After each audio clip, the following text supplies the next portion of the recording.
So then he says, خَلَقَ الْإِنسان. My final words to you guys, inshallah ta'ala. I know I said final before. This is final. خَلَقَ الْإِنسان. You know the word insan, Ibn al-Faris argued it could be two origins. It could be nasiya, means human beings are very forgetful. Or it could be from uns, which means human beings are very loving. Alligators are not very loving. Lions are not very loving. You know? Other animals, they have some love, but not like human beings.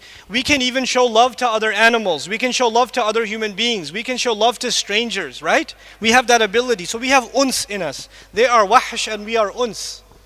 So there's two meanings to the human being. One, that we are forgetful, and the second, that we have what? Love. Allah chose this message perfectly for people who are forgetful. For people who are forgetful. Because when people forget, what do they need?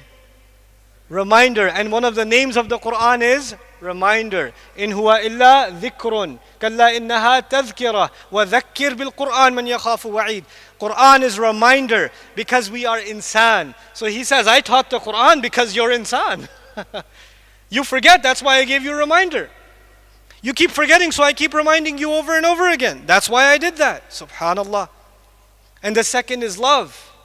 You don't just give love, you are looking for love. If you're looking for love and you have a hole in your heart that you need to fill, this word of Allah will fill it. This word of Allah will give you, you'll appreciate the love Allah has for you.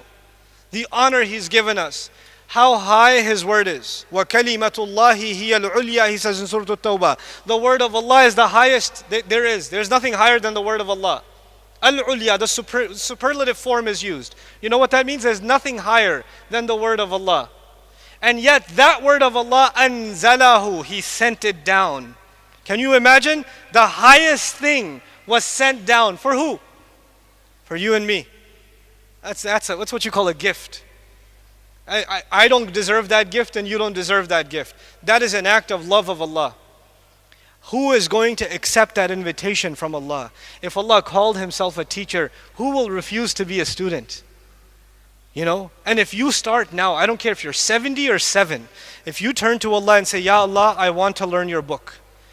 You called yourself a teacher and I want Ar-Rahman to be my teacher, so I'm ready to be his student. Then it does not matter whether you know a little bit or you know a lot. Because you began with Ar-Rahman, there will be barakah in your learning.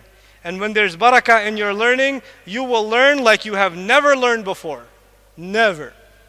You are a bad student in mathematics, you are terrible in English class, you are horrible in history class, but when you turn to Allah's book and you want to learn Arabic, which is a complicated language, it's complicated. You want to learn tafsir and tajweed and memorize.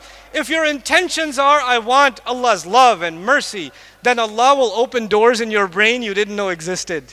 And it'll become easy for you like nothing else. You know, in college I was a terrible student. Terrible. I was a bad student. I only signed up for the courses in college that my friend took. Because he would take the notes. I slept on his shoulder for 4 years. You know, I also have a lot of elbow marks on my arm because he tried to wake me up. I was a terrible student. But when I started learning Quran and Arabic, I did not have to review twice. I learned something once and it came in my head. It's not because I'm smart, because I know how dumb I am. I'm a witness to myself. Allah makes things easy. وَلَقَدْ يَسَّرْنَا الْقُرْآنَ لِلذِّكْرِ. Allah makes it easy. We don't make that easy. You make the intention and Allah will make that easy for you. This is the message I want to share with all of you, really. I want you to become students of this book, students of this language. Don't be intimidated by it. Don't be intimidated by it.